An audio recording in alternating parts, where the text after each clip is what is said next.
Laba. Tai vasaros pradžioj žadėjau pristatyti vieną grožio eksperimentą.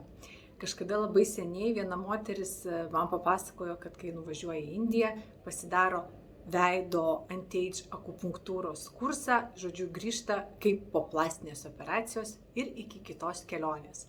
Tai ieškojau aš per akupunkturistus, ar kas nors atlieka šitą procedūrą Lietuvoje. Pas ką ėjau, nieks netlikinėjo. Žodžiu, neradau, užmiršau, po kiek laiko vėl atsimindavau, vėl paieškodavau, vėl nerasdavau, vėl užmirždavau. Ir žodžiu, pagaliau iki manęs jau dėjo informacija, kad štai yra vieta, kur šita procedūra atliekama. Tai aš tiesiu taikymu ir nuėjau išbandyti. O dabar ir pristatysiu, kaip man sekėsi. Žinokit, darau anti-age grožio eksperimentą. Rudeniop pažadu prisiduoti, papasakoti, kaip, kas, kodėl, ar veikia ir ar apsimoka. Ir kartais irgi parašė porą moterų, sako, jūs apie ką nors kalbat, pasakot, kaip žinoti, kad tai yra ne reklama, nes dabar visi, kas netingi, tai už kažką reklamuoja bele ką, sako, koks geras kremas, o pati tą kremą ten daug dievą gal ant kojų ir susitepa, nenaudoja. Tai žinokit, kad aš visą laiką už viską susimoku pilną kainą pati, tam, kad būčiau laisva, objektyviai pasakyti taip, kaip yra. Taršme, iš mano pusės, kaip man tiko, nepatiko, ar patiko, žodžiu, kad nebūčiau įpareigota. Todėl jokių ten tų mokamų reklamų nedarau. Žinau, kad jeigu sakau, kad patinka, reiškia patinka. Nes jeigu nepatinka, sakau, kad nepatinka. Tik neklauskit, kur dabar aš čia visą šitai darau, nes nesakysiu. Kadangi jeigu man nepatiks, ar pamatysiu, kad neverta, tai taip jums ir pranešiu, o niekam pagalių ratus kaišyti nenoriu. O dabar pagulėsiu ramiai. Na ir taip, dabar apie procedūrą. Nuėjau pas akupunktūros specialistę būtent šitai procedūrai. Pasiryžau praeiti 10 kartų kursą, atliekant procedūrą kas savaitę. Užtrunkam maždaug, kol tas adatas sustato pusvalandis, tada pusvalandį guli ir tas vėl išėmimas kažkiek trunka, bet žodžiu taip apie 1,5 valandos procedūrą. Adatas smeigia 2 tipų. Mažytės adatėlės smeigia konkrečiai į raukšles, kurias specialistė mato ant kaktos arba ant nosies lūpų raukšlių, žodžiu, kur ten pas jūs tos raukšlės. Prie akių tikrai nesmeigs, sakė. Ir kitos rūšies, tos akupunktūrinės adatos, ir jų yra ten kelių rūšių, tai ant manęs ir vienos rūšies, ir kitos smeigia, jas jūs smeigia į tam tikrus taškus akupunktūrinius. Ir kai klausiau, tai suprantu akupunktūrinės adatas į tam tikrus taškus, ten raumens stimuliavimui, atpalaidavimui, bet, sakau, ir raukšlės tos mažos, kam, nes, kad suskatint kolageno gamybą. Tai sakau, bet tai visokios tos ir mezoterapijos, bet koks pažeidimas, natūralu, kad skatina odą gydytis ir gaminti kolageno tinklelį, kad tiesiog tą žaizdą užgydyti.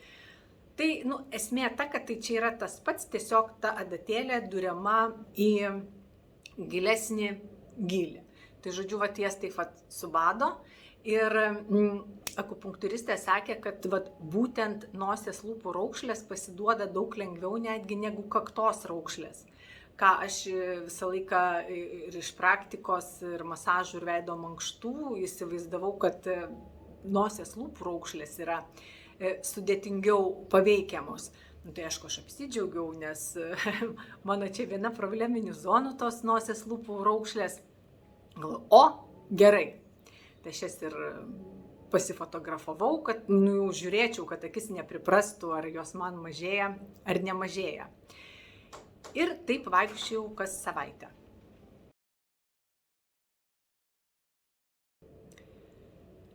Ar skauda? Mano skausmo slenkstis yra pakankamai aukštas. Ir realiai pirmus kartus, taip, jauti tau įduria, bet tai ne koks tai labai didelis dalykas tas įdūrimas yra. Aišku, kai pataiko taip kažkokį tai taškutį, nes dar kitas akupunktūrinės įsmeigia, ten dar būna pasukioja jas, tai būna tokių taškučių, kad kelis kartus esu ir vos šoktelėjus, pakankamai skausmingi taškiukai buvo keli. Bet iš principo tai kentėt galima. Aišku, jeigu jūs jau labai jautri, tai gal ir paprašytumėt, gal kokį nuskausminamą užteptų, nežinau. Bet iškentėti galima. Paskui viskas nurimsta ir jau gulėti tą pusvalandį su adatėlėm tikrai nieko tokio. Dabar tas poveikis. Toks dalykas, kad kuo man ir nelabai patiko momentas, kuris, aš visą šitą laiką, tai praktiškai įsivaizduokit, visą vasarą vaikščiojau su mėlynėm. Ir man būtent jos, bet čia yra labai individualu, nuo kiekvieno žmogaus priklauso, kaip organizmas reaguoja. Nors aš, pavyzdžiui, kai darausi PRP, man nei vienos mėlynės nebūna. O štai čia, gal tiesiog gylis didesnis, šitoj vietoj ir čia mėlynės. Nespėja mėlynė išsivaikščioti, jau reikia kitai procedūrai ateiti ir vėl mes tą mėlynę atnaujinam. Tai žodžiu, tokia pravaikščiau visą vasarą, nors ir jau įgudau po antro karto iš karto veidą visą išsitepti traumeliu, tikėdamasi sumažinti tas mėlynės ir paskui ten porą, 3 dienas tepdavausi traumelių, kad jos greičiau man išsivaikščiotų. Bet tačiau buvau, žodžiu, tokia papuošta gelsvai žalsvom dėmėm. Grožio mažai, bet dėl eksperimento nusprendžiau tęsti. Dar vienas įdomus momentas buvo tas. Tai čia mano 3 akupunktūrinis kartas. Galiu pasakyti, kad po antro karto, ir po pirmo ir po antro likau su mėlynėm. Galvoju, perspektyva nedžiugina visą laiką su mėlynėm vaikščioti, bet aš pasiryžusi iki galo praeiti. Dar po antro karto man buvo toks jausmas, kad raumenys veido prarado apskritai tonus ir man visas veidas nukrito. Tai iki šio karto visą savaitę dariau 2 kartus veido mankštą per dieną, kad raumenys grąžinti, žodžiu, į tonusą. Bet pasakiau savo, kad praeisiu iki galo, nes maža ką, pačioj pradžioj visko visai būna, gal čia mano akis kažkaip rodo, ar smegenys kažkaip kitaip informaciją priima. Tai, žodžiu, darau toliau, prisiduosiu ir 4 kartą. Taip po antro, atrodo, karto, nežinau, ar tai sutapimas, ar čia tiesiog mano smegenys taip rodė. Aš matau, kaip man realiai veidas atrodo, raumenys visi tonusą tiek prarado, tiek atsipalaidavo, kad nukrito, atrodo, visas veidas. Aš jau, žinokit, išsigandau. Pradėjau veido mankštą daryti 2 kartus per dieną, kad tos raumenys į tonusą grąžinti. Ir šiek tiek taip sunerimau, bet pagalvoju, jeigu aš nusprendžiau, maža ką, tęsiu toliau, žiūriu ir stebiu. Tai čia buvo tas mano toks nemalonus potyris pačioje pradžioje. Paskui, aišku, aš tą tonusą vėl savo atgavau. Ir po kitų procedūrų tokio nukritimo nepastebėjau. Bet aišku, veido mankštas ir darau ir masažus darau. Tiesa, po pačios procedūros jau tada sekančią dieną veido mankštos arba masažo nedarau.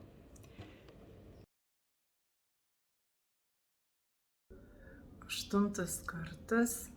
Lyginau nuotraukas savo nosies lūpų raukšlių. Tai pasakysiu taip. Motyvacija dingsta, o šiandien toks skausmingas kartas, net skauda kalbėti, tai tokia alergija dantom tuoj atsiras. Bet eksperimentą pabaigsiu iki galo. Jau po kokio 7 karto, peržiūrinėdama jau savo tas nuotraukas nosies, lūpų, raukšlių, nes labai jau laukiau, kaip čia jos man sumažės, motyvacija mano taip krito, nes, taip sakyčiau, kad poveikio ir vaizdo kažkokio labai nepamačiau. Gal šiek tiek, pavyzdžiui, pašvelnėjo, pats nuo nosies šnervės, į apačią, koks 1/4 viso raukšlės kelio. Po to žiūriu po 9 karto, kad vėl lyg tiek pat gilu. Žodžiu, taip ir likau nesupratusi, kas to mano nosies lūpų raukšlėm darėsi, bet galutiniam rezultate tai aš jas matau tokias pat, kokios jos ir buvo.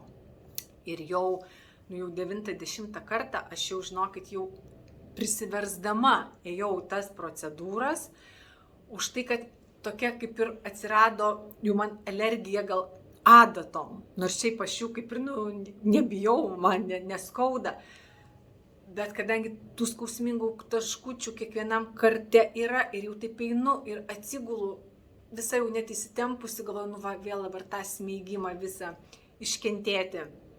Tai realiai tokį nuovargį jaučiau ir jau 10 kartą eidama galvoju, ačiū Dievui, jau atsipūsiu, pailsėsiu nuo tų visų badymų. Aleliuja, finišo tiesioji ir labai džiaugiuosi, kad čia jau mano paskutinis kartas.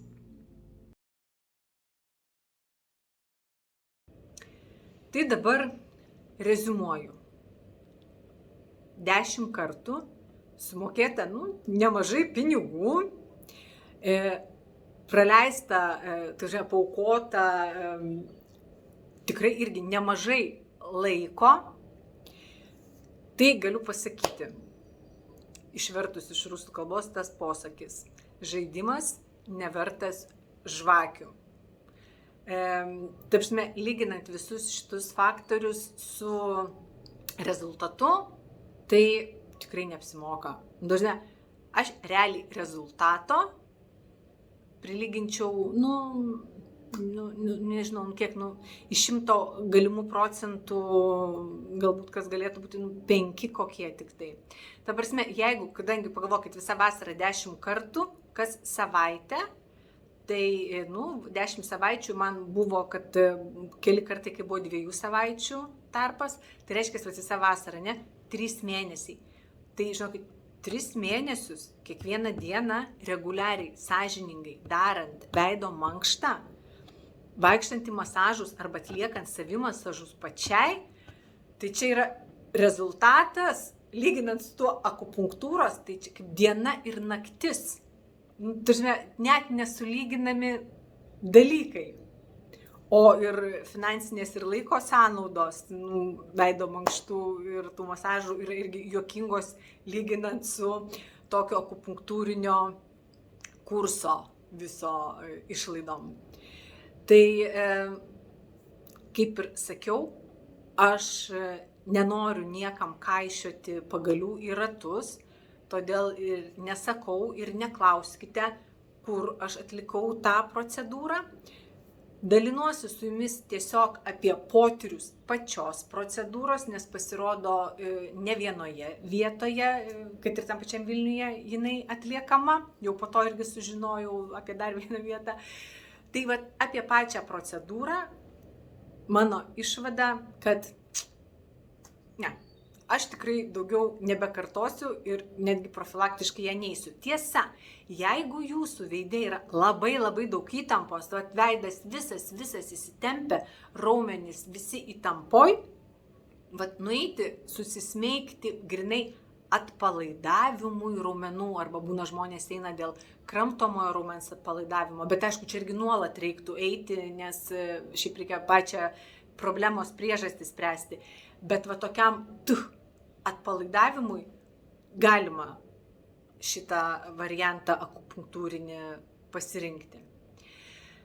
O šiaip siūlau geriau, žinokit, darykit jūs veido mankštas ir savimasažais arba masažais purenkite audinius, nuimkite įtampas, skatinkite kraujotaką, limfotaką ir būkite geros nuotaikos.